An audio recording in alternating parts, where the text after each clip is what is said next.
Thanks for joining us for this look at the best original reporting from KPBS News this week. I'm Matt Hoffman. Opening up about the threats they face. Coming up, KPBS investigates the rise in abusive behavior toward elected leaders. And equity in the cannabis industry. San Diego still has work to do developing a system that benefits everyone.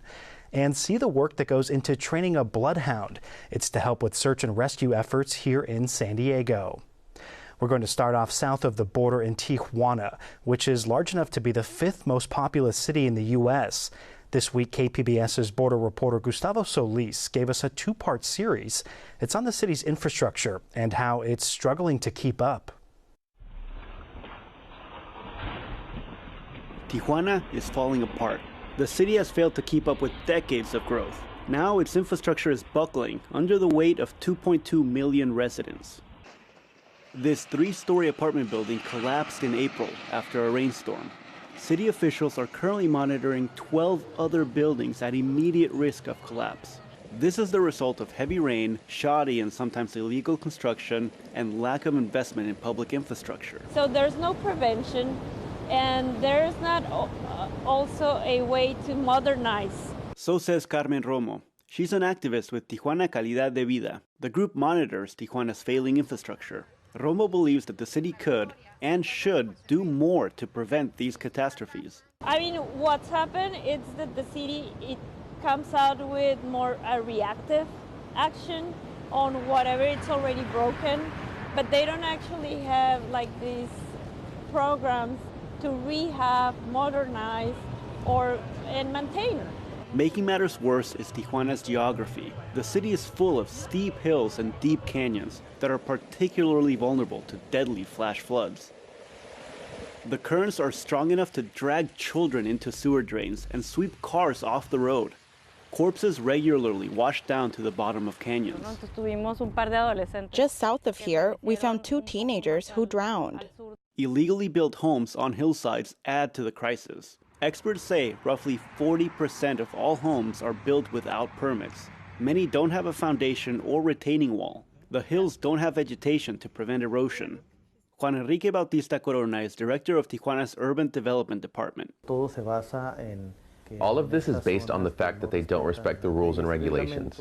This is all happening while Tijuana is experiencing a housing boom that's partly fueled by Americans looking for more affordable housing options. Rents in Tijuana are among the highest in Mexico, and supply is limited. Bautista Corona says the city is doing what it can. Staff monitor homes at risk of collapse and ask residents to relocate. Some people don't want to leave. Unfortunately, we can't remove them by force. That dynamic shows why this problem is so difficult to solve, says Juan Manuel Rodríguez Esteves. He's a professor who's been studying this issue for decades. It's a problem that looks simple from the outside, but gets complicated once you start looking at the details.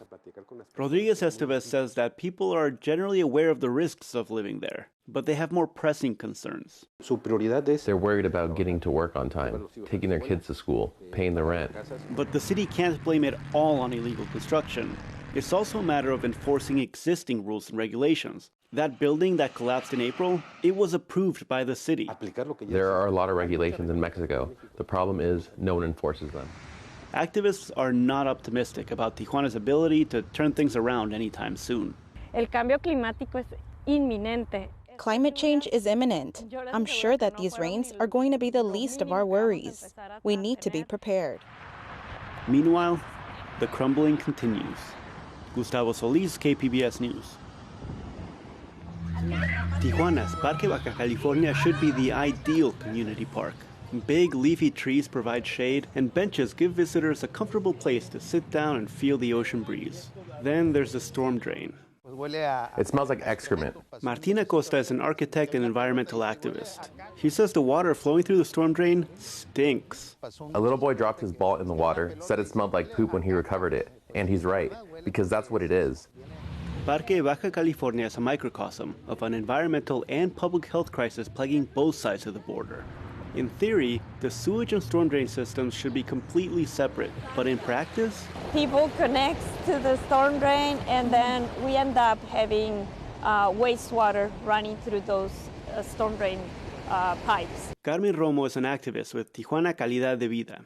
She says residential and commercial properties throughout Tijuana illegally connect their sewer lines into the storm drain.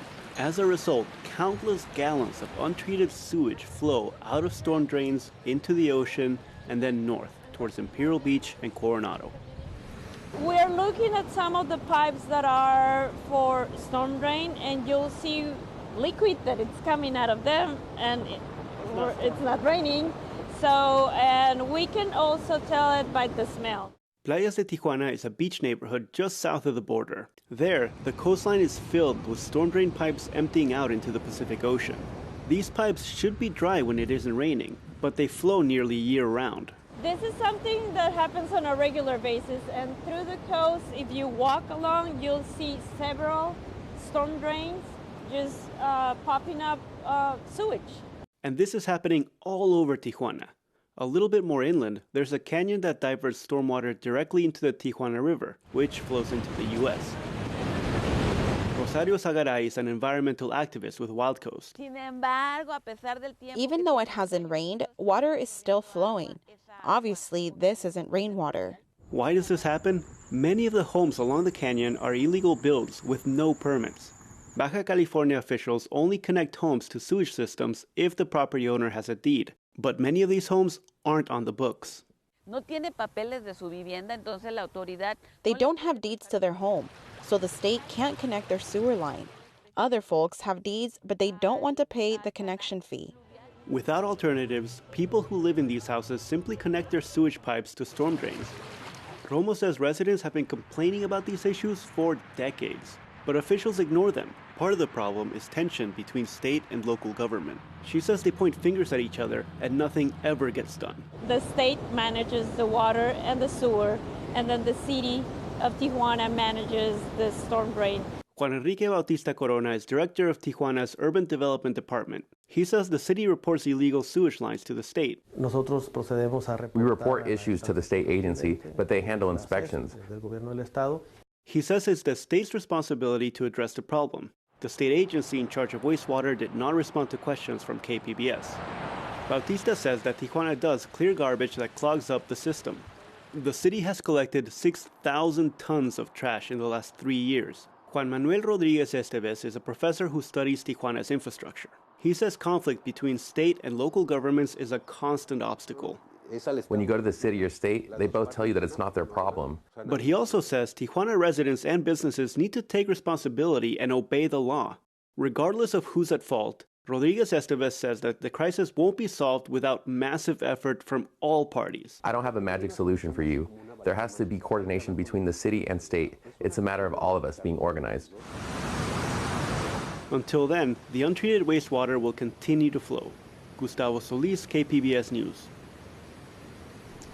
Imperial Beach's Mayor Paloma Aguirre has been calling for urgent action to address cross-border pollution in the South Bay. She's urging both state and federal governments to declare a state of emergency, saying we cannot afford further delays when our environment and public health are at stake.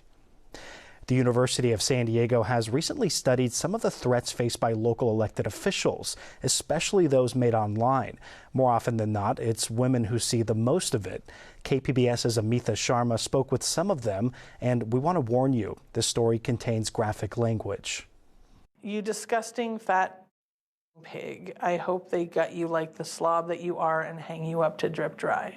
That is Chula Vista Elementary School Board member Kate Bishop, reading a message she received on social media. She says threats like this intensify when she advocates for issues like closing the achievement gap between Black and white students or being more inclusive of LGBTQ students and staff. You're a bitch and you are a dog on a leash and you're wrong. That's former National City Mayor Alejandra Sotelo Solis recounting an attack from a man after a city council meeting in 2014. The experiences of Bishop and Sotelo Solis align with a recent USD poll aimed at gauging threats against local elected officials. The survey found 66% of male office holders reported being threatened or harassed, compared to 82% of their female counterparts. And 2/3 of those polled said the intimidation intimidation has worsened since they first entered office. UC San Diego political science professor Barbara Walter said the election of former President Donald Trump in 2016 is a big reason for the jump. Trump was the first president who would vocalize violence as a legitimate tool. So we know that is increasing. It tracks with a rise in all sorts of other types of violent behavior and violent language that we have been seeing. Walter says part of the current backlash against women politicians is tied to the far right. The white Christian element of the movement wants American society to revert back to a time when women were subservient to men. They feel that women are not equal to men, that they should not be empowered to make decisions that could affect men. They don't even believe women should be empowered to make decisions about themselves. More than half of San Diego elected officials in the USD poll say they've considered leaving office. Walter says that finding shows threats are working. It's a form of verbal terrorism designed to basically verbally beat your target into submission. Bishop and Sotelo Solis say the threats haven't driven them from public service, but they do seek accountability. Bishop contacts police when she receives severe threats. Sotelo Solis got a 3-year restraining order against the man who berated her outside the council meeting in 2014. As public officials, when those threats are made, you need to report it, because it's about that paper trail. Because if one person does that and then does it to another person, who knows what the cycle could be of violence and abuse. Bishop says she has developed a thick skin, but it is still hard not to internalize the vitriol. I'm a human being, so for a second, it hits me hard. And I say, God, that's scary. Like, that's depending on the type of threat too. If it's just a person railing at me, it's easier to just be like, okay, whatever, it's fine. They're sharing their feelings with me in an unhelpful way. When it's like really graphic or sexual, I usually talk to my husband. And then I realized that the person making the threat doesn't have the words to express their emotions healthily. Bishop believes expanded mental health care and teaching school children how to communicate without rancor are among the solutions to restoring civility in public discourse. Walter says any attempt to decrease threats against elected officials is incomplete unless social media platforms face tighter controls. She argues it's possible while still protecting free speech. Let people put whatever they want on the internet. Regulate the algorithms that right now are all designed to disproportionately favor the most incendiary material, the stuff that triggers fear and anger and hate, because that's what our brains are designed to focus on more heavily. Bishop says despite her experience, she encourages women to run for office, and she coaches them on how to shield themselves from threats. And keep your cool and keep your resolve to keep going. Amita Sharma, KPBS News. This in-depth reporting you see on KPBS News This Week is also available on our YouTube page. Subscribe and sign up for notifications, and you'll see when new content is posted. That's also where we live stream KPBS Evening Edition weeknights at 5 p.m. The city of San Diego is trying to find ways to make the cannabis market more equitable. Katie Hyson spoke with someone participating in a new effort to help those who were harmed by past drug laws. Megain McCall was driving with her mother and her aunt. We were traveling to see my brother in Texas because he was sick. He's pretty much on his deathbed. She says she's tried hard to forget this day, but estimates it was around 2009 when she was 28. So we went through the checkpoint. The dog tapped the car. He pulled us out. I remember being super confident because I know I didn't have anything. And the officer pulled out a bag of marijuana candy, but it was my mom's. And I wasn't going to let her go to jail, so I took claim of it. And I remember the sheriff telling me when he came to pick me up that it was going to be a felony. McCall hoped to become an engineer at Qualcomm, where her brother worked. But with the marijuana charge on her record, she found it nearly impossible to get jobs outside of kitchens. It was just a checkbox. Do you have a felony, yes or no? That's it. I didn't get to say, yeah, but I took a charge for my mom. You know what I mean? She no longer qualified for subsidized housing. Sometimes the charge even prevented her from volunteering. Black and white people use cannabis at similar rates. But in San Diego County, Black people were arrested for it at a rate 5 times higher than white people and charged more severely. Almost everyone I know has a cannabis charge. It's actually a part of our culture here in San Diego. It always has been my entire life. And with that, we are adjourned.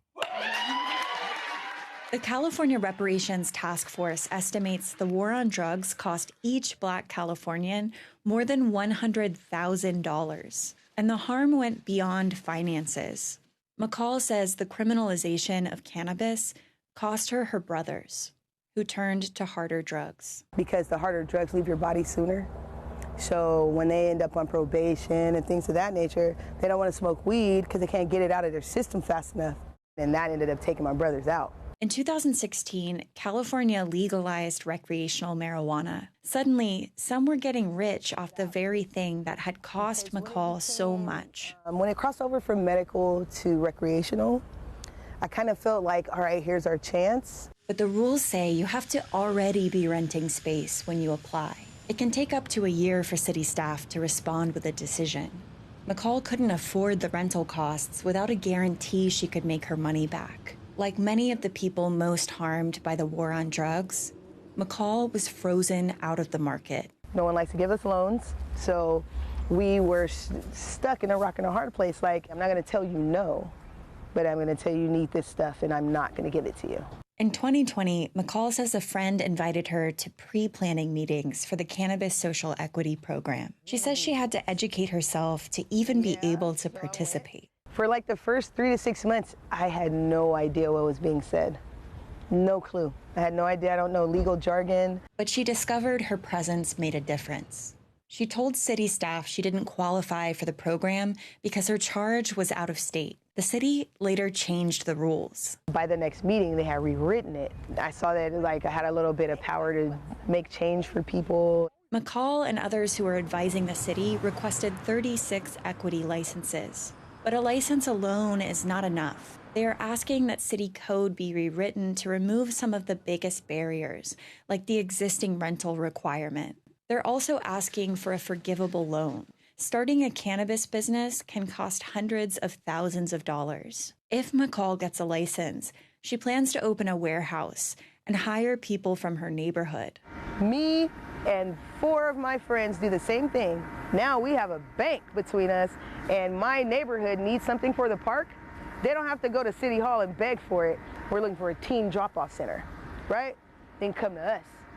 And it's no question, yes, build it, you know? That's my ultimate goal. My whole Southeast is going to be different. City staff anticipate having a draft of equity program legislation as early as this fall. Katie Hyson, KPBS News. Several well-known microbrews got their start right here in San Diego. KPBS's North County reporter Alexander Nguyen visited Craft Beer Con. He was there getting a taste for where the industry is heading. San Diego is the self-appointed capital of craft. As the San Diego Brewers Guild puts it, there are more than 150 independent craft breweries in the county. With that comes a highly knowledgeable beer drinking customer base. Gene Fielden is the beer buyer for Bottlecraft Beer Shop in North Park and a panelist at today's Craft Beer Con. He says because of that, brewers here are moving away from national distribution and staying local. Local makes a huge difference. People are very attached, often emotionally and sentimentally, to their local brewer, to their local brewery. It is very exciting to know the person by name who brews your beer. It's insights like that is what the Craft Beer Conference is about. I've been through this I don't know how many times in my career.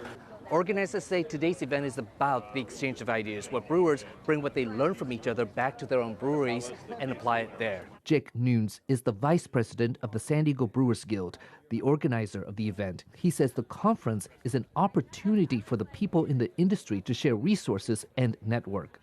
The series of educational seminars is especially important for smaller brewers because they often don't have the resources to train their staff. The beer industry is very unique in that way, that we're a very collaborative industry, and we're trying to help each other to succeed. And events like this are a testament to that mindset. He says the local brewing industry is $1 billion industry and has a bigger economic impact than the San Diego Padres, SeaWorld, and San Diego Zoo. San Diego area beer and beer-adjacent companies provide more than 6,000 jobs for the region. That's why local educational institutions such as Mesa College, San Diego State, and MiraCosta each have their own brewing program. Michael Stevenson is an instructor at MiraCosta BrewTech program. It's the only program in the state certified by the Master Brewers Association of the Americas. Traditionally, there has been no real official track to get into the industry. Usually it's you're a home brewer and then you kind of go beg a brewery to go work for free. As we've matured, we're 20, 30 years into the craft beer scene. These companies want to have just more trained employees ready to go. The institutional support just shows how much the local beer scene has matured. When the Brewers Guild formed in 1997, there were only 15 breweries in the area. Alexander Nguyen, KPBS News. It's back to school time, and some kids in the South Bay will be seeing things in a whole new light this year. KPBS education reporter MG Perez shows us one of the newest benefits of community school learning. Can you see? Nice. You can see how a new pair of glasses can change everything. Nice. Look around. How are they? Do they work? These students at Loma Verde Elementary are lined up and ready for the chance to see much better. They've received a free exam by specialists with the Vision to Learn organization that offers support to low-income families. 7-year-old Brisa Catalan was struggling in first grade, but this semester, second grade will be different. When I was looking at the screen, to do my homework, I couldn't see it, and it looked all blurry, but now, when I have these glasses, I can look closer. Vision to Learn is one of the many partners the Chula Vista Elementary School District is working with to bring services to the communities that need it most. It's the community school model. The state of California provides money to school districts, which then find partners to provide help. Community school is transforming our schools into that community hub where we are centered around student and family well-being. So we share decision-making with the entire community where the student voice, the family voice, and the staff voice are all coming together to make the decisions. Loma Verde Elementary is still in the application process to become a full-fledged funded community school. A new pair of glasses is just a small part of what a community school can provide. Here at Harborside Elementary, they're already creating community and providing much-needed services. This fall, the Chula Vista District secured Harborside and Palomar Elementary as community schools. Parents are a major part of the equation. Giving back to the community, and that's their goal, to make sure that they're useful, that they receive and they want to give back to the community. Harborside will provide students with new computer classes, music instruction, even yoga, whatever it takes to nurture the whole child, including the perfect fit. It looks a little bit blurry. Blurry? Okay. One pair of glasses at a time. One more time. Perfect. Perfect? High five. Perfect, indeed. MG Perez, KPBS News. Our final story takes us to Kearny Mesa and the work being done there by the San Diego County Sheriff's Search and Rescue Unit. KPBS SciTech reporter Thomas Fudge introduces us to the first bloodhound to take on this important work. Chewy. Albert is about 1.5 years, weighs 90 pounds, and lives with his handler, Pam Medhurst. The training for Albert started early. We like to start them as puppies, if at all possible. So He came to me when he was 12 weeks old, and that's when we started training him. Medhurst has worked with the Canine Unit for Sheriff's Search and Rescue for 24 years. She and her colleagues, all of them are volunteers, have worked with German Shepherds, Labs, and Beagles. This is the team's first bloodhound. There are lots of dogs that can track people, but there's something mythical in the public imagination about a bloodhound. When a family sees you've got a bloodhound looking for a loved one, they really think you're pulling out all the stops. And we have in the past called outside agencies to come in with a bloodhound, just for that reason. Time is of the essence when we have a missing person. So if we have to call another agency and it takes 3 or 4 hours for them to drive here, that's 3 or 4 hours that we've lost. With Albert and all our other dogs, now we have the capability to be right on top of the search. Tracking dogs in San Diego search for missing persons, both alive and dead. Pam Medhurst and her dog were part of the search for murder victim Chelsea King in 2010. She says the tracking dogs she works with, like Albert, are different from police dogs. But in the end, all the dogs are very gentle, lots of kisses. We want to comfort that person and let them know that we're not going to scare them. Albert and other trained dogs learn how to discriminate among human scents as they search based on the scent of a person's clothing. Medhurst remembers finding a boy who was missing from his home. Her dog got the boy's scent from a pair of pajamas. We had a sighting we thought might be him, and I was able to deploy one of my beagles, and we tracked him. He was hiding in the bushes. People had walked past him numerous times. But because the dog picked up his odor, we were able to jump right in and find him. So that was a nice ending to that night. Dogs have about 300 million olfactory receptors in their noses, about 50 times what we have. One reason a bloodhound has such a good sense of smell is its long, broad nose with lots of room for receptors. That's why Medhurst and other dog handlers say we don't track people with pugs. Thomas Fudge, KPBS News. We hope you enjoyed this look at KPBS News this week. I'm Matt Hoffman. Thanks so much for joining us.